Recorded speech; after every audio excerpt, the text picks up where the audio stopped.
Assalamualaikum warahmatullahi wabarakatuh. Alhamdulillah, alhamdulillahi rabbil alamin, wal aqibatu lil muttaqin, wala udwana illa 'alal zalimin. Allahumma shalli ala sayyidina habibina syafi'ina wa maulana Muhammadin wa ala alihi wa sahbihi ajma'in. Amma ba'd. Ayyuhal ikhwana rahimakumullah, ittaqullaha haqqa tuqatih wa la tamutunna illa wa antum muslimun. Faqala ta'ala fi kitabihil karim, a'udzu billahi minasy syaithanir rajim. Bismillahirrahmanirrahim. La yanhaakumullahu 'anil ladzina lam yuqatilukum fid-din walam yukhrijukum min diyarikum an tabarruhum wa tuqsitu ilaihim innallaha yuhibbul muqsitin. Shadaqallahul azim. Hadirin jemaah sidang Jumat yang dirahmati Allah, mari sama-sama kita tingkatkan, kita jaga, pelihara terus menerus kualitas keimanan ketakwaan kita sampai akhir dari penghidupan. Karena sesungguhnya kehidupan ini isinya cuma ujian, baik bentuknya kekayaan, kesenangan maupun kesusahan, kegelisahan dan kekurangan. Tema khutbah singkat yang akan saya bahas adalah toleransi antar agama. Bagaimana Islam bertoleransi kepada agama-agama lain. Sebenarnya di dalam agama ini ada ajaran-ajaran yang sudah muttafaq, yang sudah mujma', diijma', disepakati oleh ulama. Ulama sepakat bahwa dalam hal ibadah mahdoh, dalam hal akidah, maka kita tidak boleh bertoleransi kepada agama lain. Tetapi dalam hal muamalah, dalam hal-hal sosial, maka kita boleh bekerja sama, bertoleransi. Akan tetapi masalah ini akan semakin rumit ketika masuk kepada wilayah akidah. Tetapi akidah ini pun harus dipahami, ada wilayah pokok akidah, ada wilayah furu' cabang akidah. Wilayah pokok tentu pasti semua sepakat. Tetapi wilayah furu' cabang-cabang kecil akidah, disinilah selalu tempat perbedaan pendapat ulama. Ma'asyiral muslimin, jemaah sidang Jumat yang dirahmati Allah, tatkala setiap tahun kita menghadapi Natal, banyak sekali berseliruan perdebatan, gak habis-habisnya. Yang Natal orang non-Islam, tapi yang ribut adalah orang Islam, berdebat satu sama lain, kadang saling bantai, kadang saling mencaci maki, dan ini adalah perkara yang sangat aneh. Kenapa orang yang merayakan Natal, umat Islam yang malah kepanasan, keributan? Ma'asyiral muslimin yang dirahmati Allah, bagaimana hukumnya hukum Natal? Mengucapkan Natal, merayakan Natal. Nah, tentu ulama beda pendapat. Perlu kita ketahui ma'asyiral muslimin, mengucapkan dengan merayakan itu tidak bisa disamakan. Maka dari sini pun terjadi perbedaan. Kenapa tidak sama? Ya kalau mengucapkan basa-basi saja, hanya bahasa pertemanan, tidak mengikut sertakan keyakinan bahwa Allah itu anak Tuhan, maka secara umum tidak ada masalah.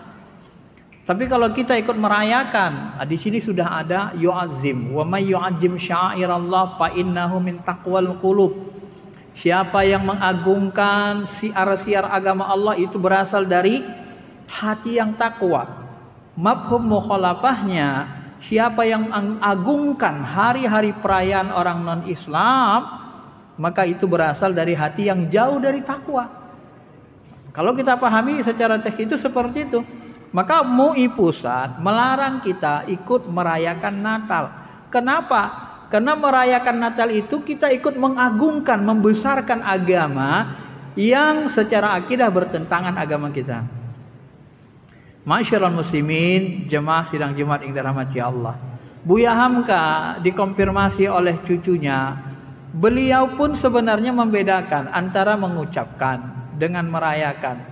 Satu waktu Konon kabarnya sejarah Buya Hamka ketika ditanya bagaimana pendapatnya tentang merayakan Natal, mengucapkan Natal, beliau mengatakan, bagaimana kalau ucapan Isa anak Tuhan dihilangkan, perayaan Nabi Isa sebagai anak Tuhan, dihilangkan bahasa anak Tuhannya. Maka orang-orang Nasrani, orang-orang Kristen tidak mau. Kenapa? Karena memang itu keyakinan mereka. Ya bagaimana kita suruh orang lain menghilangkan keyakinannya? Kan nggak mungkin. Nah kalau itu tidak mau dihilangkan, maka tentu kita tidak boleh ikut-ikutan mengakui Nabi Isa anak Tuhan. Ada juga orang berpikir terbalik, out of box. Ya kalau kita mengakui Isa itu anak Tuhan, kalau kita mengakui Isa itu hari kelahiran, hari Natal adalah kelahiran hari lahir Isa, Nabi Isa, berarti yang dilahirkan itu bukan Tuhan. Nah, ini lain lagi ceritanya. Ma'asyiral muslimin, jemaah sidang Jumat yang dirahmati Allah Subhanahu wa taala. Maka MUI Medan pun misalnya mengharamkan mengucapkan Natal, ya termasuk merayakannya. Kenapa begitu? Ya karena konteks kehidupan masyarakat Sumatera Utara sudah memaklumi toleransi di Sumatera Utara, karakter masyarakatnya sedikit berbeda dengan karakter masyarakat di Pulau Jawa. Jadi kalau kita diharamkan mengucapkan Natal, diharamkan merayakan Natal, kita tidak terganggu dan orang-orang non-Islam pun di sini tidak terganggu, tidak ada masalah. Tidak ada masalah sebenarnya. Kenapa? Karena toleransi itu adalah membiarkan berbeda. Ya kita biarkan saja menjalankan agamanya. Kita juga tidak pernah tuntut orang itu mengucapkan Idul Fitri, selamat Idul Fitri. Kita juga tidak tuntut orang itu mengadakan ikut Maulid, ya hari kelahiran Nabi kita Muhammad SAW. Tidak pernah kita minta. Dan itu tidak ada masalah. Maka kita harus bisa membuka hati. Jangan berdebat, berkelahi sesama umat Islam hanya masalah-masalah sepele kecil seperti ini. Ada juga orang yang memaksakan diri. Siapa yang mengucapkan selamat Natal maka dia syirik. Kenapa? Dalilnya adalah Nabi Muhammad dulu diminta untuk menyembah berhala satu hari, kemudian orang musyrik nanti menyembah Allah satu hari, gonta-ganti, ganti-gantian. Maka turunlah ayat Qul huwallahu ahad, Allahu samad, lam yalid walam yulad walam yakul lahu kufuwan ahad.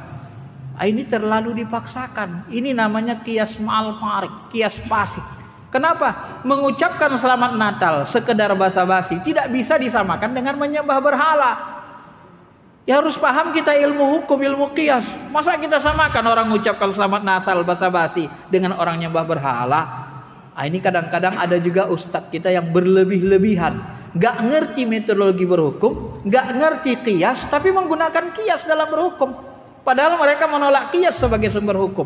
Tapi ketika mereka berhukum digunakan qiyas, dia tidak sadar dan dia merobrak-abrik, merusak hukum qiyas itu sendiri. Disamakannya orang nyembah berhala dengan mengucapkan selamat Natal dengan basa-basi. Ini pun salah, terlalu berlebihan. Maka dari itulah masyarul muslimin, perlu juga kita ketahui Allah selalu mengatakan kita, menyuruh kita wa'mur bil ma'ruf wanha 'anil munkar. Wa'mur bil ma'ruf, suruhlah orang-orang membuat yang ma'ruf. Yang ma'ruf itu apa sebenarnya? Kalau kita pahami secara bahasa, ma'ruf itu berasal dari kata arafa, urfun, uruf, kebiasaan. Jadi wa'mur bil ma'ruf, suruhlah orang berbuat ma'ruf, berbuat hal-hal yang biasa dianggap orang baik. Secara umum umat Islam menganggap budayanya itu baik, itu baik. Maka muncullah ilmu di dalam usul fikih yang disebut dengan uruf. Uruf yang dikenal oleh masyarakat muslim. Marra'ahul mu'minuna khairan fahuwa indallahi khair. Walaupun ada yang mengatakan sanad hadis ini bermasalah, tapi secara makna bisa diterima. Apa yang dipandang baik oleh orang-orang Islam memandang itu baik, fahuwa khair, itu baik. Karena kita memandang itu secara budaya, itu ma'ruf, itu baik, sesuatu yang baik. Tidak bertentangan dengan syariat, maka itu baik. Ya, kalau kita ikut-ikutan merayakan Natal, tentu secara uruf Sumatera Utara nggak baik dong. Ya ngapain, apa urusan kita? Ikut merayakan, membesarkan agama orang, kan gitu. Maka tentu itu tidak baik. Maka ketika Allah mengatakan wa'mul bil ma'ruf wanha 'anil munkar, ma'ruf itu pun sebenarnya berasal dari kata uruf. Uruf itu budaya yang baik. Maka dari itulah masyarul muslimin, jemaah yang dirahmati Allah. Sunnah itu kebiasaan Rasul secara bahasa. Uruf itu kebiasaan masyarakat. Ada sunnah-sunnah Rasul yang diambil dari kebiasaan-kebiasaan orang kafir musyrik. Ada. diangkat jadi sunnah. Kalau kebudayaan itu adat yang baik, tidak bertentangan dengan syariat. Memuliakan tamu, ya 3 hari tamu dikasih makan, dia muliakan walaupun kita tidak punya. Itu budaya Arab jahiliyah, ditarik oleh Rasul ke dalam Islam, diangkat. Mereka sangat memuliakan tamu, tidak masalah, karena itu baik. Jangan mentang-mentang dia dari agama lain, walaupun dia baik langsung kita tolak. Ayat yang saya bacakan tadi sebenarnya memberi pesan yang sangat dalam sekali. Ya, apa kata Allah Subhanahu wa taala? La yanhakumullahu 'anil ladzina lam yuqatilukum. Allah tidak melarang kamu berbuat baik kepada orang yang tidak memerangi kamu karena agamamu. Walam yukhrijukum, tidak juga mengusir kamu dari kampungmu, dari negaramu. Antabarru, untuk tabarru, untuk bir, lantanalul birra, untuk membuat baik, membuat tabarru, berbuat baik kepada mereka. Wa tuqsitu ilaihim, dan berbuat adil kepada mereka. Kenapa? Karena Allah menyukai perbuatan adil. Kenapa kita bertoleransi? Karena memang Islam menganjurkan, memerintahkan. Tapi toleransi itu batasnya tidak sampai kepada akidah pokok, ya, seperti yang dikatakan surah Al-Ikhlas tadi. Maka dari itulah masyarakat muslimin, masalah-masalah ini kita hadapi dengan melihat uruf masyarakat. Masalah-masalah seperti ini kita hadapi dengan pengetahuan yang lebih luas.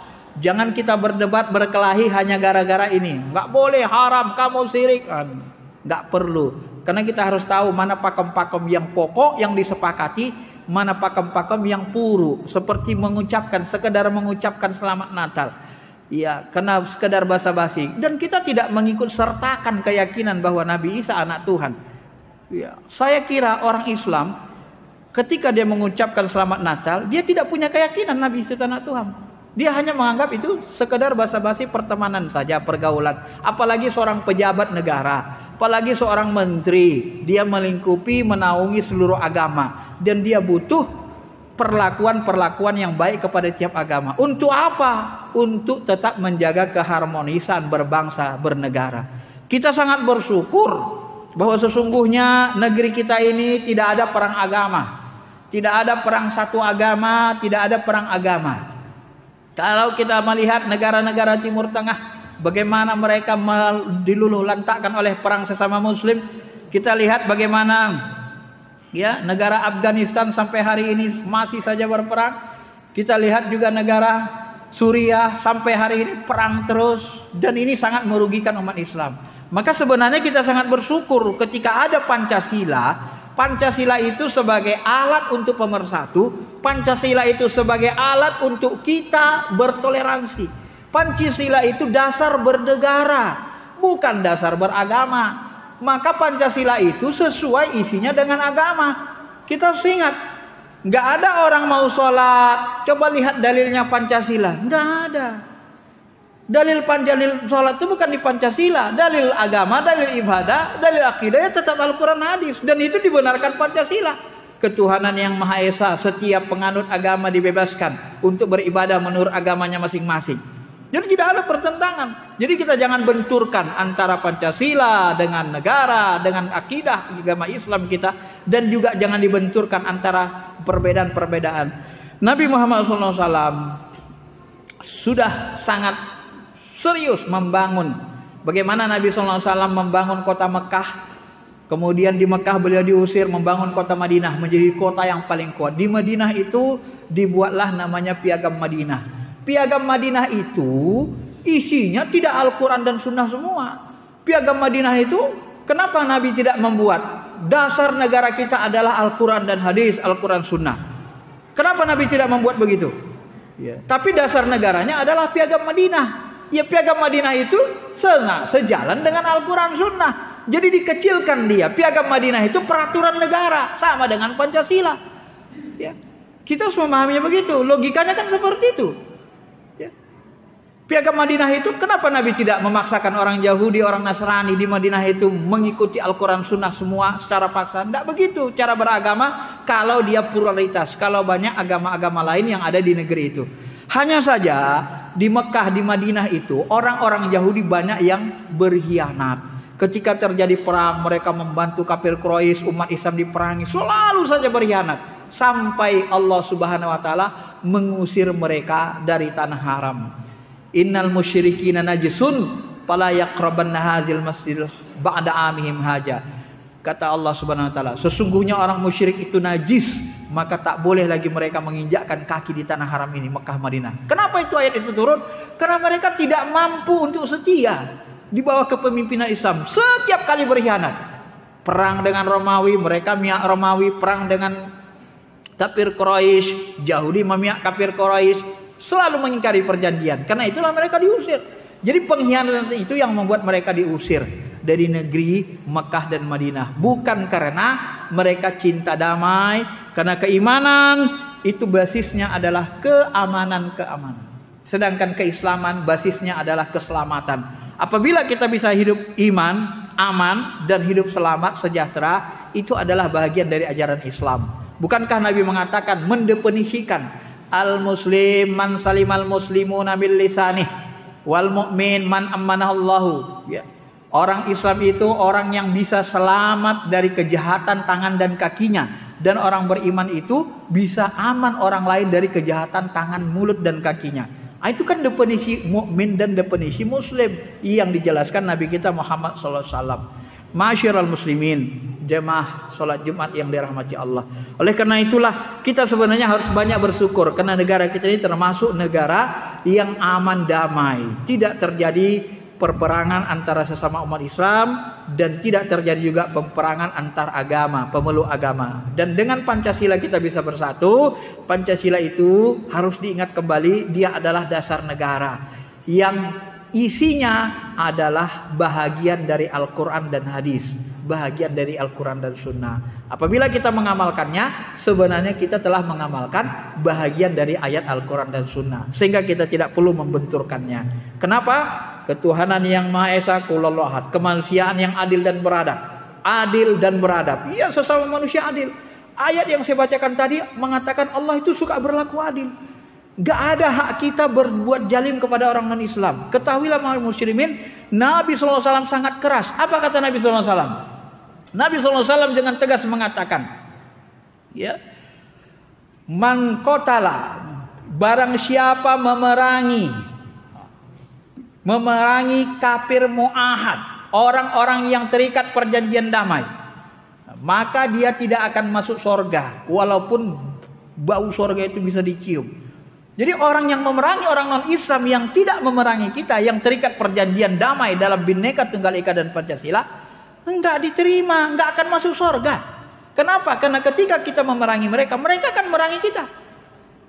Jadi kita sendiri yang membuat masalah, tidak masuk surga. Karena dasar agama inilah keamanan, ketentraman, kasih sayang. Kita nggak bisa memaksa orang.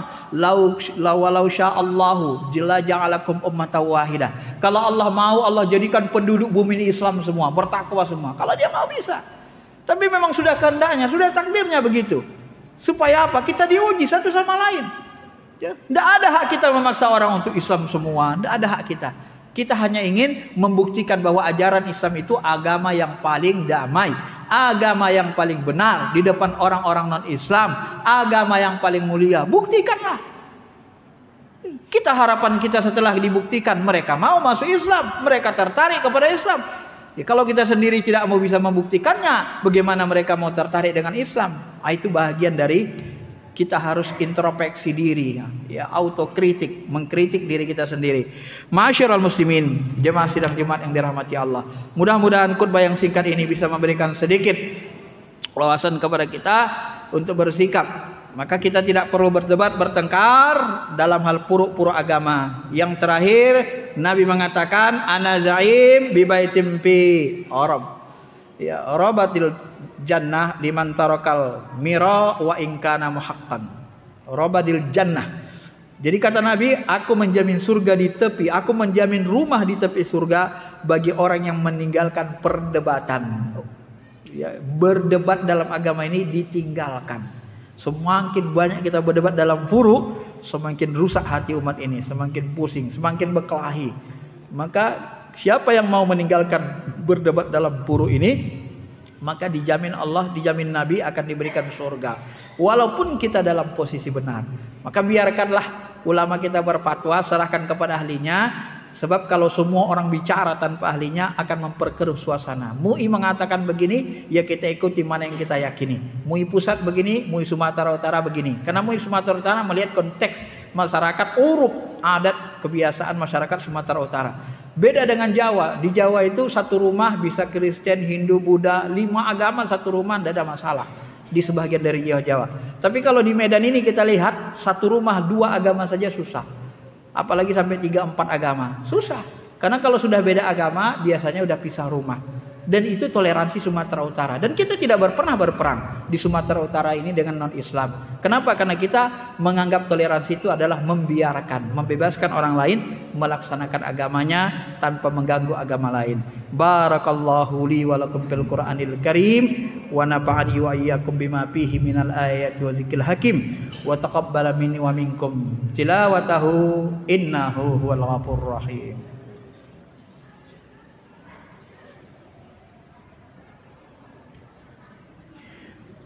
Alhamdulillah hamdan na'imin. Asyhadu an la ilaha illallah ilahana fil awwalin wal akhirin wa asyhadu anna Muhammadan abduhu wa rasulul mab'uts rahmatan lil alamin.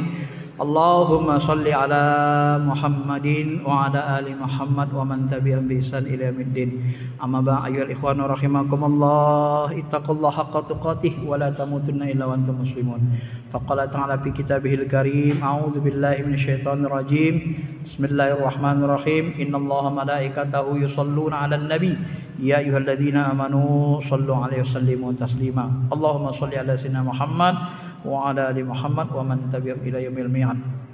Allahumma fil muslimina wal muslimat wal mu'minina wal mu'minat al ahya'i minhum wal amwat innaka sami'un qaribun mujibud da'wat ya qadiyal hajat.